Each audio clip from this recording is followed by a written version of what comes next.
台中市政路9月要办 F1 赛车展演的活动，不过要赛车，这车路就一定爱平。市府就用高科技巡检车检测，人空挂嘛有加强固定，带入去打马甲的卡。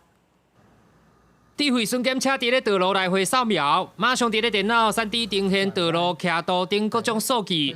台中市9月底就要举办 F1 赛车展演活动，60公尺宽的市政路会变成封街赛道。为了确定道路的平整度，头一届使用造价1300多万的高科技巡检车检测，而且将沿线29个孔盖全面下地加加固。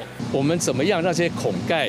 它的金属的一个硬体构造跟我们软性的柏油路面中间去做一个平顺的整合，这个就是一个挑战。它的精准度是到0.1个 mm，0.1毫米，再配合人工智慧的方式，把所有的道路的破坏，还有目前道路的一个状况、它的坡度等等的全部做记录。那如果有任何的状况，可以马上反映到建设局。市政路赛道的范围会为调布路到惠文路段，总共是2.2公里长。赛车活动伫咧快车道，卖票的观赏区是伫咧慢车道。F1 车迷会当近距离体验赛车小胎带来的音浪。